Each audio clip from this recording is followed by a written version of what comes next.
right, two things real quick here. Number one, we'll give you the lineups, but Familia to the DL and no Syndergaard on Sunday. Seth Lugo now is pitching Sunday night. So the Met problems just continue and on and on. Perfect guy to have on right now. We're going to have Aaron Boone in a little while, Ron Darling, Bob Baffert, the trainer of the now horse, the horse of the moment, Justify, will join us a little while. But first we get to talk with Bobby Ojeda, who's a perfect guy to talk about with all this craziness with the Met stuff. Bobby, you just heard Familia to the DL, no Syndergaard on Sunday. So Lugo now starts on Sunday. So Cespedes, I got it yesterday that he would highly unlikely in a series. Now he's rehabbing tonight in Trenton. It's crazy right now with the Mets. It is a disaster right now, really. And the latest, as you said, Familia going down. That's a huge blow to that bullpen, as we all know. He's been throwing the ball good, saving most of them. Kind of looked like his old self. Big rebound year. And now Syndergaard out for Sunday. So it's a disaster, and you wonder, when are you going to reach the bottom as a ball club? That ball club, that locker room right now is in disarray. It just has to be. It is, and you can see DeGrom, who goes tonight, and DeGrom is 4-0. He should be 8 or 9-0. He's pitched. He's pitched as well as anybody this side of Scherzer. He's been brilliant, but you could also see it getting to him the last couple of starts. Mike, it does wear on you because pitchers, we want the W. I'm sorry. I want the W. That's what drives me. I don't want to win, 8 games and with a great ERA. I want to win a bunch of games with a decent ERA. That's kind of the way my mind works. So it gnaws on you after a while. It's only been half a season. He looks around. There's a lot of misery in that locker room and on that bench, and you have to learn how to handle that. And I think this kid is just so mature beyond his years that he's not going to let it infect his pitching. He's just too good of a pitcher. He's got too good of stuff. He's too smart. He's too savvy. He's a cagey cat. He's going to be bummed out when his record doesn't reflect as good as he throws, but he won't let it eat him up. Bobby, tell me what you hear from this manager. This manager perplexes me. I know he's young and I want to give him a chance, but after the game, he seems like he's in the ozone somewhere with some of the stuff he talks about. His moves during the game have been puzzling. He's even used his bullpen in a puzzling fashion. Now, the starting pitching's been very good the last couple of weeks, last 2 go-rounds. It's been good, but the bullpen's been terrible. It was terrible in the last trip where it blew like 4 or 5 leads. What do you see from this first-year manager? I see he's overwhelmed is what I see. I see it on his face. In his moves, I think, a first-year manager, you have never been anywhere till you've been to New York. That's a tall order. He came in expecting a lot different ball club than he actually got. I think he came in with some high expectation. He's heard so much about the ball club. And then the reality set in, and I think it's just come at him hard and fast, and there's been some panic moves. There's been some we got to win this now moves. He does pull those pitches out early, and there's too much of a game left when you're pulling starters after 4 innings. That's like, seven holes in golf. There's too much to play. I think he's confused right now. I think like anything, the game comes at you fast in the big leagues, and I think it's chewing Mickey up a little bit right now. He needs a breather, and there's just not one coming. How much do you think the Cespedes thing, not having your big stud player in there around the room, do you think these guys are looking a little sideways at him, or do you think they believe with what's going on? And, in the locker room, he's your teammate no matter what, and anytime people begin to question a guy's will to play, that's always trouble, and that doesn't happen that often.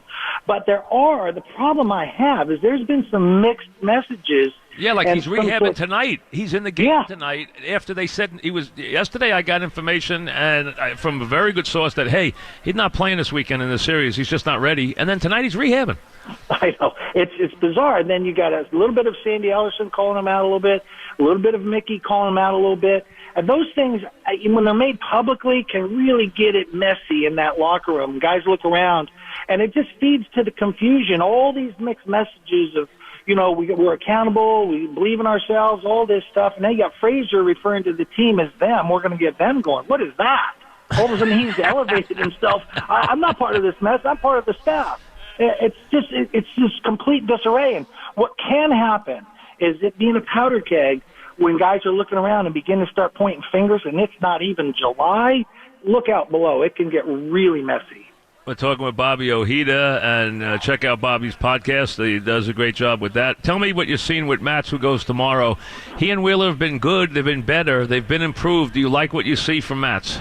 I like what I see from Matz. He always looks nervous. He always looks like he's double parked outside the stadium, but he's in a hurry, and I think that's given him less time to get caught up in the game. And some guys need to rush through it and not overthink it. I think Matt spent a lot of years overthinking it, and that had to do with not playing a lot because of the injuries.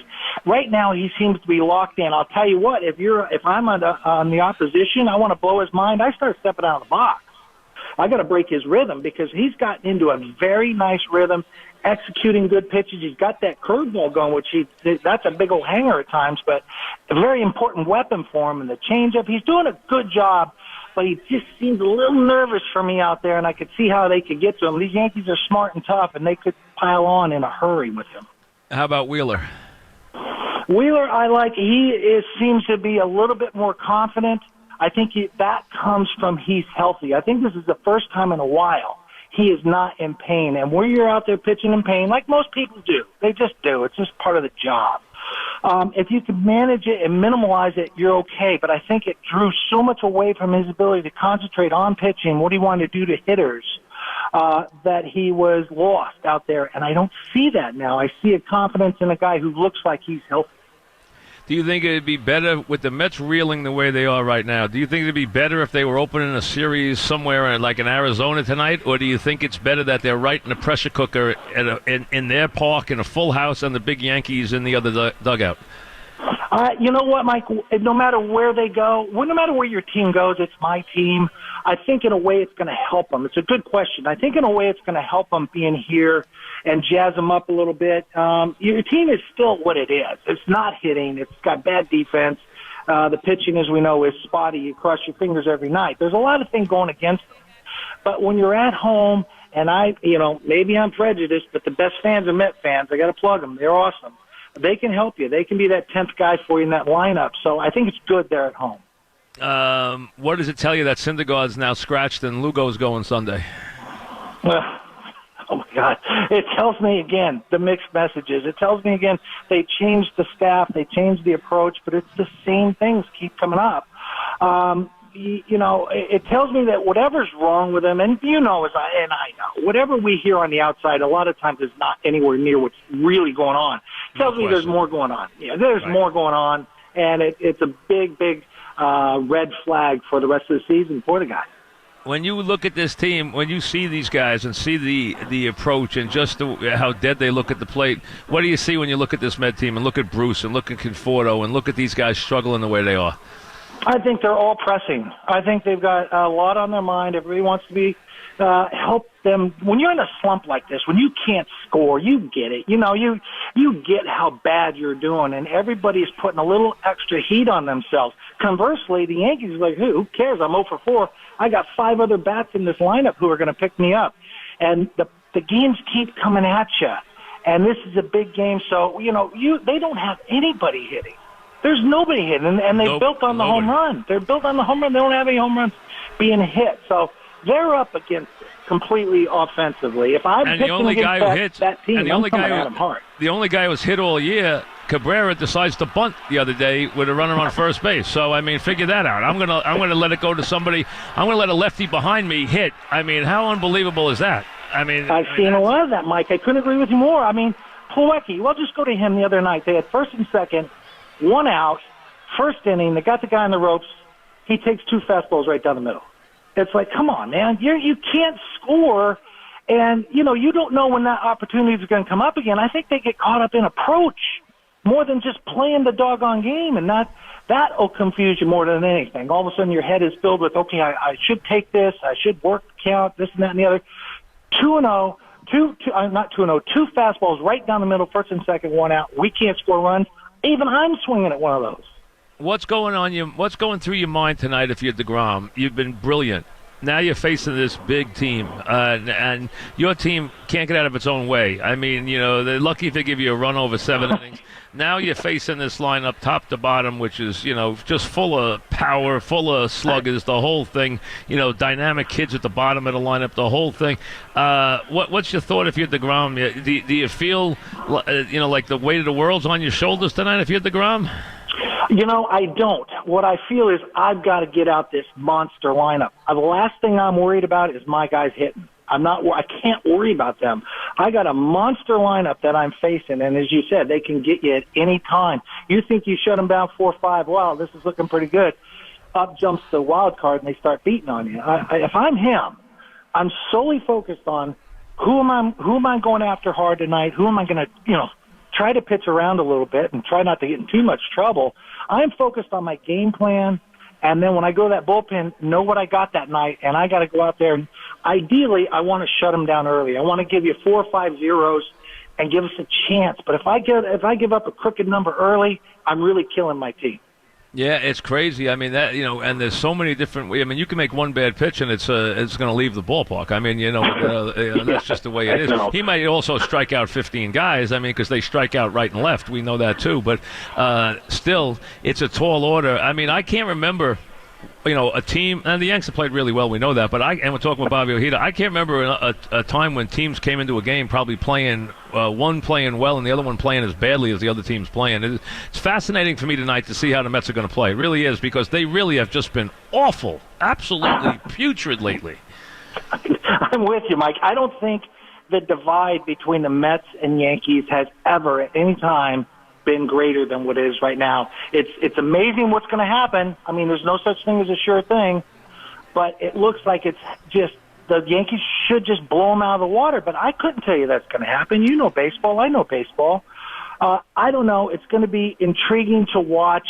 It's going to be water cooler fodder for everybody who works. And, there's a lot of dinners bet on these games, and diehard Met fans, diehard Yankee fans. It's going to be cool, even though it looks like it should be a blowout.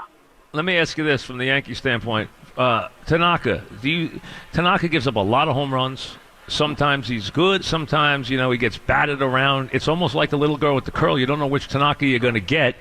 What do you see when you see Tanaka? I see Tanaka is savvy, and I think he's got more guts than most pitchers have. And I know he pitches with a little bit of pain. We all know he's got an arm issue that he deals with, but he keeps going out there. Schmaltz, who I love his analysis, has been saying for 4 years he ain't going to last the year. He keeps lasting the year, okay? This guy's a gutty guy. He's a winner, and he understands I can give up a nothing bomb. Who cares? Nobody's on. I give up the home run, big deal. He comprehends. I got 90 to 100 pitches. 10 of them are going to make my night. 10 of them are going to make my night, and he understands the big pitch. Even if it's not the out pitch, he understands where he's got to go to get somebody out to get the big outs. He does it. Gutty guy. He could be on my team any day. That's a great analysis, Bobby, for this reason. Go back, and I'll give you a guy who was exactly what you're just talking about. One of the savviest, one of the best big game pitchers I ever saw. And he gave up 1 million solo home runs, and that was Catfish Hunter. I mean, he gave up 1 million of them. He gave up comfortable collars, but he was always, you give him a 2-run lead, he'll win 5-2. You gave him a 1-run lead, he'll win 3-2. I mean, he would find a way to win, and he'd give up some homers, and he'd get hit, but boy, he'd win the game.